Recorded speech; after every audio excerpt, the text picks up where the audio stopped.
Yes, thank you, Your Honor. This has been a very terrible experience. I think it's been a tremendous setback for New York and the New York court system. This was a case that Alvin Bragg did not want to bring. He thought it was, from what I read and from what I hear, inappropriately handled before he got there.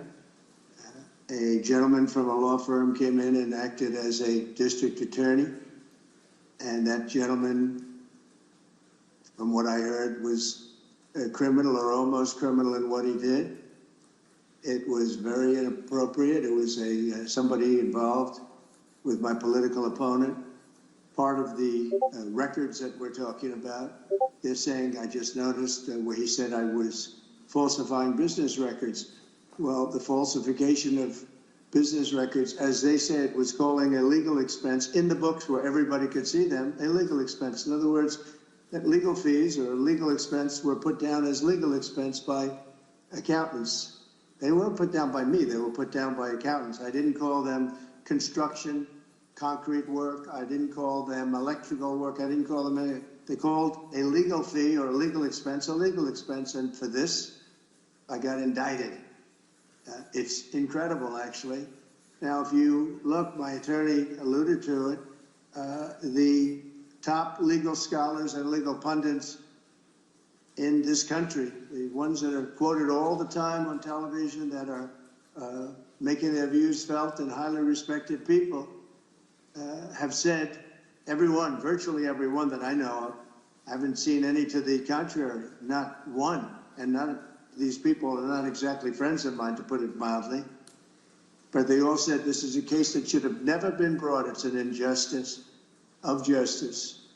Very respected Jonathan Turley, Andy McCarthy, Judge David Rifkin, a wonderful man who just passed away, by the way, Greg Jarrett, Ellie Honig from CNN, of all places. CNN said that, Paul Ingratian, Alan Dershowitz, they all said this is not a case that should be brought. It's not, think about it, legal expenses are down as legal expenses, and I get indicted for business records. Everybody should be so accurate.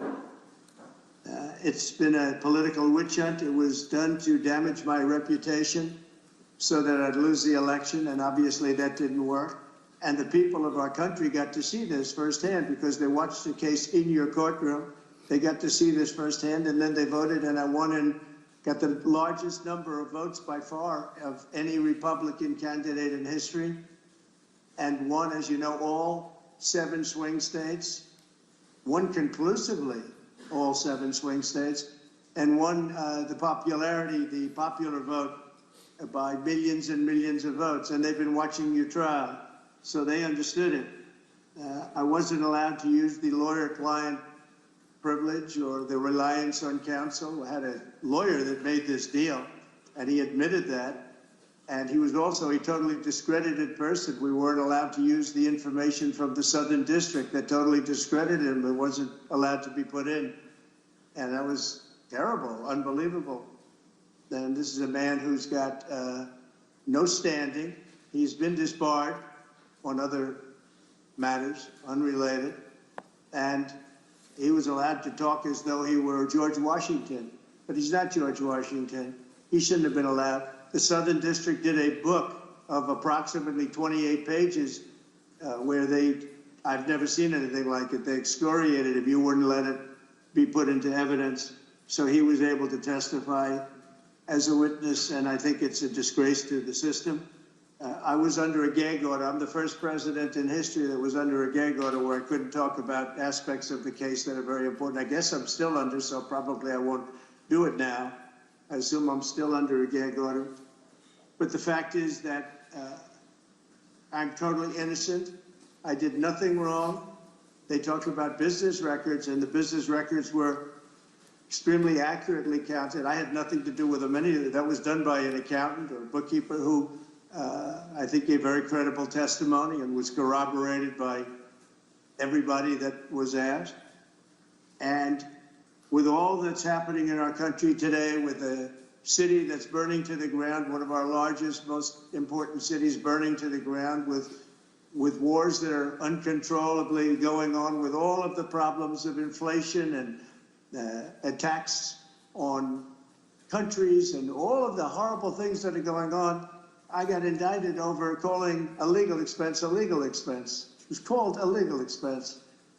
I just want to say I think it's an embarrassment to New York, and New York has a lot of problems, but this is a great embarrassment. I believe that this and other cases that were brought, as you know, the DOJ is very much involved in this case. That's because that's the political opponent they're talking about. The DOJ is very involved. You have a gentleman sitting right there from the DOJ who was from the DOJ's office. He was also involved with the New York State Attorney General's case. And he went from there to here. He went around and did what he had to do. He got them to move on me.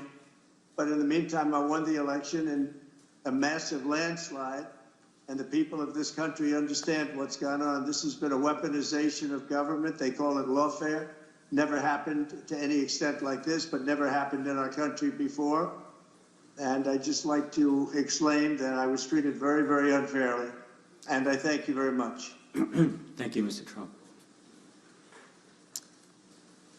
Mr. Trump, you appear before this court today to conclude this criminal proceeding by the imposition of sentence.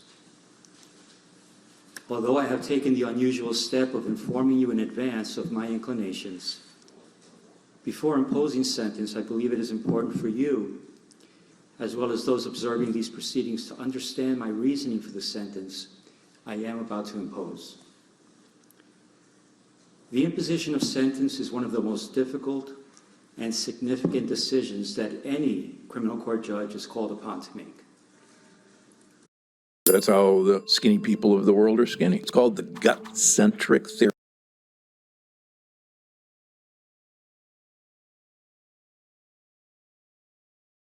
The parameters for an authorized sentence, but it is a judge that must decide what constitutes a just conclusion to a verdict of guilty. A court is vested with broad discretion in determining what sources or evidence it may consider to arrive at an appropriate sentence. In doing so, the court must consider the facts of the case, along with any aggravating or mitigating circumstances. In my time on the bench, I've been called upon to grapple with this weighty responsibility for countless defendants who have been found guilty after trial for an assortment of offenses, ranging from nonviolent Class E felonies to the most heinous of crimes, including homicides, sex trafficking, and child sexual abuse.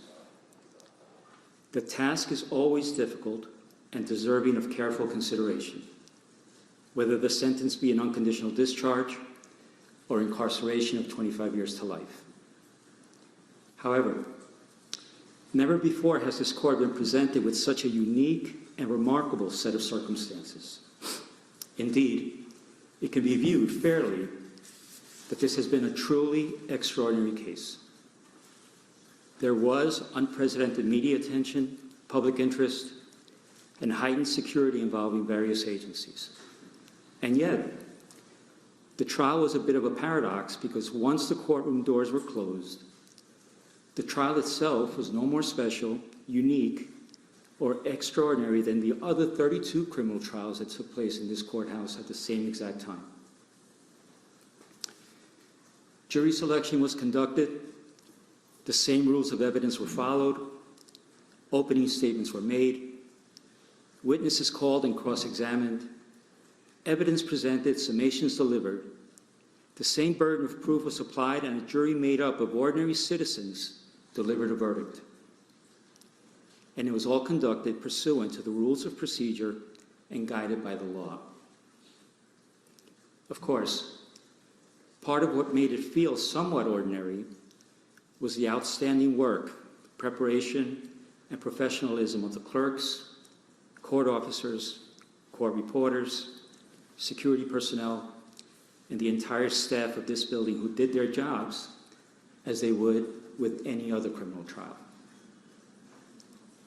So while one can argue that the trial itself was in many respects somewhat ordinary, The same cannot be said about the circumstances surrounding this sentencing. And that is because